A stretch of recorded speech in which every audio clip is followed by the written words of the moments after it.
So here's a question. If you out there were a therapist, how would you feel if your client talked all the time? I mean, hardly let you get in anything. They just need to hear themselves talk, I guess. I don't know.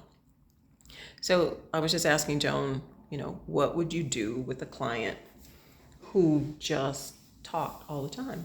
I mean, how do you handle that? What's going on there? I think probably that some of it is they're not conscious of that. Nobody's told them.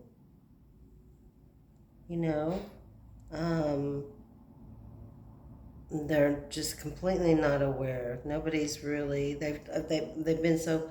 Other people's been pretty cordial about allowing them to talk and keep talking. I have with the client, thinking that they need to just process through, but they keep going on, and then I have to just stop in the middle. Hold up. Let's go back to this, what we talked about. But first two sessions, I allow them, if I get to know them a little bit, that they need to get a lot of that things out that they need to talk about. But ongoing basis, you're asking what the reasons might be. Mm-hmm. I don't know. Maybe nervousness. It could be. Mm-hmm. It could be borderline personality. It could be a lot of things. It just depends on the client too. Mm-hmm. I think sometimes I just kind of wonder if maybe in their household that they grew up in, that they weren't allowed to That's talk. good. That's good. They weren't allowed to talk. That's good. And so they just keep just going on and on. Maybe the home was so chaotic that they didn't have a voice. And now that they have a voice and have an audience, then it just keeps coming out, which I would let them talk, initially. And then I'm always trying to get to the root issue. Right. Because that's where God has given me a gift, to get to the root issue. Right. And it's hard to keep listening over and over again because I know, because people have told me that I'm easy to talk to, make people feel at ease, and so they can do that. So I'm kind of torn sometimes because it feels like, okay, the ministry part of me is like, okay, just let them keep going and talking. The therapist part of me is like, okay, let's get to the root of the issue. Let's get to the root of the issue. Right. So that this doesn't continue, throughout your life and you run people off because, and you may have had people like this in your life because you see them coming and you go, oh, I mean, not just clients, but I'm talking about, people in life, So you don't want people to run when they see you coming, you know? Right. You know? I run when I see you coming, but but not like that.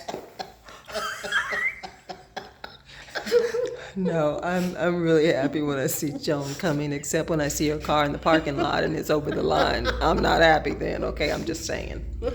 Watch the Jones driving school video. Yeah, where was I? See, I got all off track. Because they weren't allowed to talk. Yeah, they weren't allowed to talk. And so, yeah. I think the therapist side of us is they're wanting to vent too. And teaching them to reframe and learn how to do that properly. Because they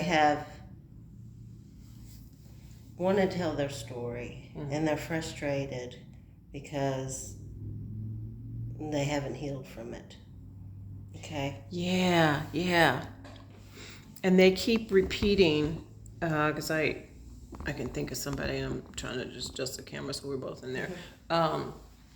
But I can think of someone now who just repeats the same story over and over again. I didn't realize it until, became a trauma therapist, what was really going on there. That they haven't been heard. Right. Right. And I was talking to somebody the other day, and I was like, how to advance the conversation, help them get unstuck from there. And I can't remember what I said to the person. I don't know. It's a slight redirection to help them to, like, okay, you allow them to, and then say, okay, the more it doesn't resolve a lot of what you're talking about, let's go back and how could you look at it differently or say it differently in a more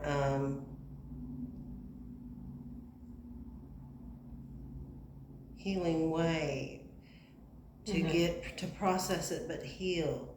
Because if you keep saying it in the same storyline, it's just gonna stick. Yeah.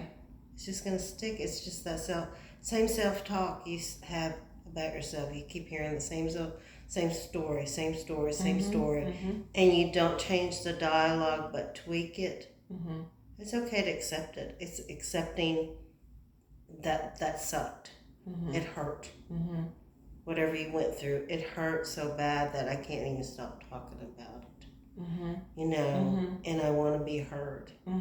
Okay, so, but there's a point where the story has to change gradually if they're getting therapy and they're, learning some parts of them that need to be healed. Yeah, I just thought of a question. This isn't what I thought of earlier, but maybe to help advance the conversation is, so what did you learn from that? Or what is it that you want me to know? Right. What is it that you want me to know? I mean, they're explaining it over the same thing again. Or what was you needing? Yeah. Maybe that's it. What did you need at the time that you did not get? I'm gonna write that down. Because it's gonna come up again. What did you need at the time that you did not get? And that's going back to the inner part of their childhood. Going, what did you need to happen for you to resolve? Yes. Their younger self. Yes, that gets into internal family systems. And so then, to advance it even further beyond that, is how can you be that person now for that younger part of you? Right. And that gets the conversation moving. So if y'all are taking notes, you need to write that down. If a person just keeps repeating themselves, and just keeps talking, what did you need at the time that you did not get? That's it. That's brilliant. Anything else that you want to bring out or talk about for this part? No, I mean it's a long process. Somebody that talks so much like that.